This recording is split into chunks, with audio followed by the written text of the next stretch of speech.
Tayo magluluto ng tamban. Tinola ala chamba. Ayan, makikita natin sariwa talaga yung ating sangkap na gagamitin. Mekos natin siya. Full purpose siya.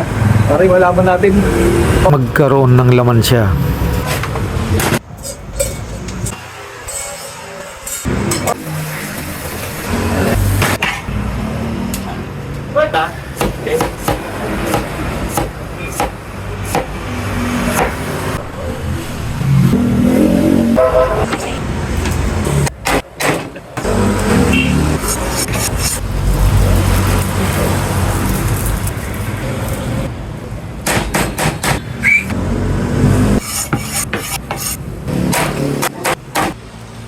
asin na nga yung ibubudbud natin.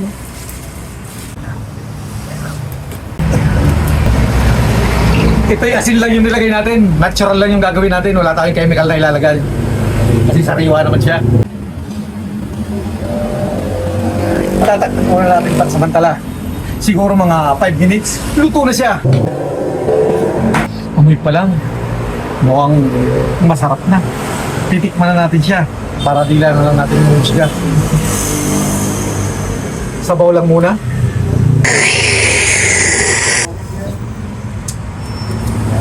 Manamit.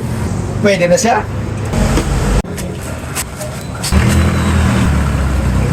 Punasan muna natin, baka tumulo pa siya.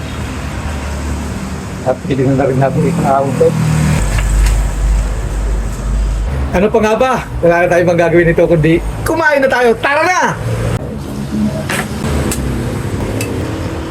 Sira na naman dahil dito. Tara na!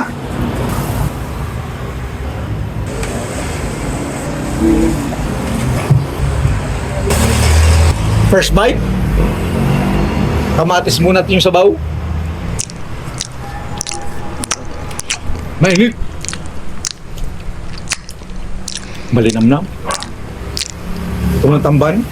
Hindi ko na tinanggalan ng bituka to, wasak. Kasi nandun yung sarap niya talaga.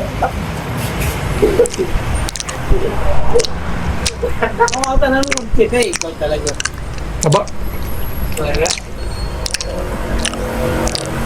itlog. Masarap.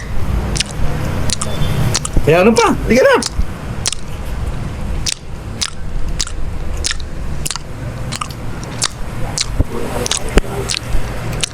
Ganito talaga yung mga pagkain sa probinsya, mga natural lang. Wala nang inahalong mga artificial seasoning. Kamatis, sibuyas lang, tanglat, talo-talo na. Asin.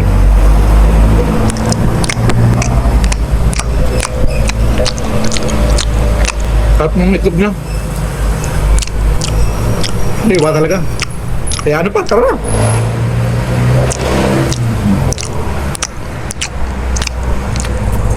Sabaw.